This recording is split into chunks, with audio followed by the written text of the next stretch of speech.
Hello, it's Nikki. All right, I've got an interesting one for you today. And it's about money, it's about worth, it's about exchange and how we get paid and maybe our perception of other people. So, one thing that is a real pinch point when we're first starting out, or even when we're like reassessing what we're doing in our personal brand, or we're maybe adding a new string to our bow and we're like, I don't know what I would charge for that, or I don't know how to progress and move forward with that. This comes up a lot. What do I charge? Is it too much? Will anybody pay for this? Am I okay to do this? There's all these kind of open-ended, heavy questions. And what we can find ourselves doing is, will my client be able to afford that? And this happened a lot with actors when I was first starting out. So when I trained to be a coach, I was doing a lot of agenting and strategy and all that good stuff. So I was working on a day-to-day basis with a lot of actors and creatives. Now, actors and creatives notoriously have this reputation that they're going from job to job, they don't have any savings, they're a bit nomadic, they're not great with money, they're all about struggling for the art, etc. And with that whole piece of the package, I came to a conclusion that I wouldn't necessarily be able to charge very much for my coaching because I didn't believe that my clients would be able to afford much more than like the small thing that I was predicting. And this was interesting for many reasons, because what would happen is, even if I was like, I think at one point I was doing like 50 quid a session, which, 50 quid is a lot more than the minimum wage. This isn't what we're necessarily talking about, but for the results that people were getting, for the my ability to be able to fast track this process, my goodness, they were just getting so much for £50. Bear in mind, they might spend that on a night out and then have nothing to show for it. This was knowledge, this was information that was going to change their career going forward.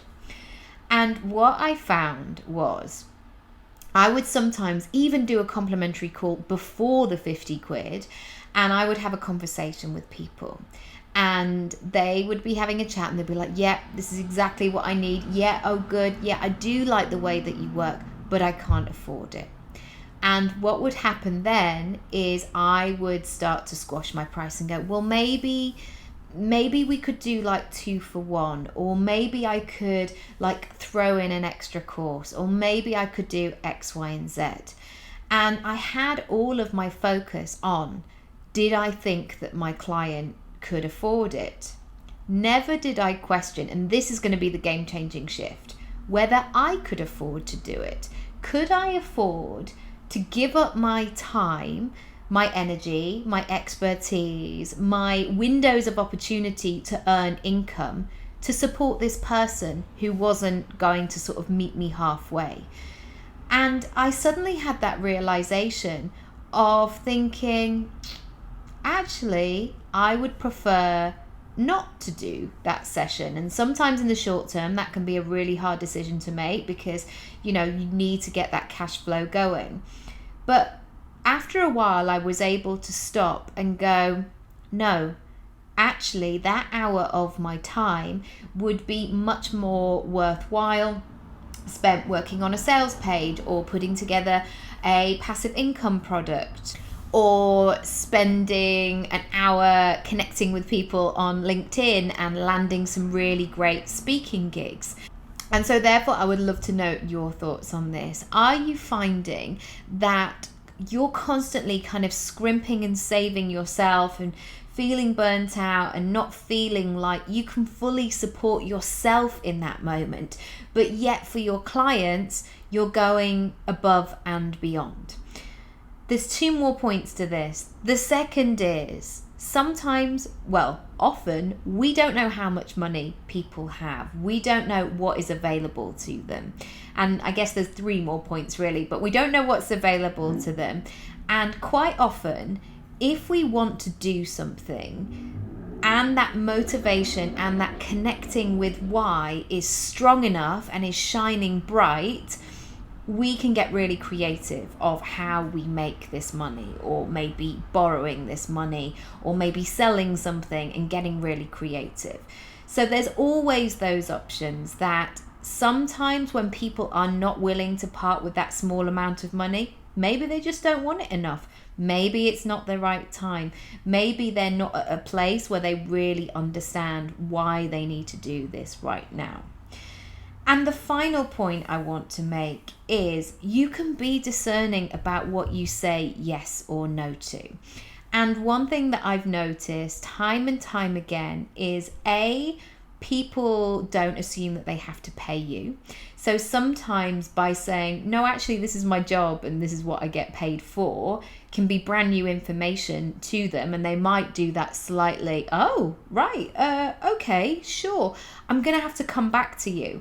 And that can leave you feeling a little bit odd, a little bit discombobulated, but that doesn't mean to say that it's wrong or that you shouldn't be asking to be paid for this.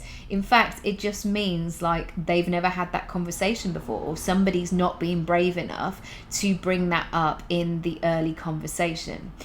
And also as well, lots of things are bandied around about opportunities, about exposure. Really question before you say yes what that means. What is the exposure that you're going to get? Is somebody actually going to film this and show you being there in your element? And make sure wherever you can that you stand in your own ground and you understand that you're bringing so much to the table. Whether you've just started doing this or whether you've only been qualified a few months, your time is worth something. And I always think about this when somebody is, planning a wedding. They would pay the waiting staff, and they would pay like a 15-year-old kid who'd go, oh, would you mind just coming and helping and moving a few plates? I know your skills, and probably that 15-year-old, your skills are much more robust and rich and worthy than that. So please, at least always have travel expenses, at least have the conversation, and then make the decision on that going forward. If you want more help with this, I've got a section on my website which helps you I've got a section on my website which will help you with this money conversation, how to create passive income, how to package your services in such a way that are going to feel good, that are going to be aligned with your goals, your circumstances, your personality, all that good stuff.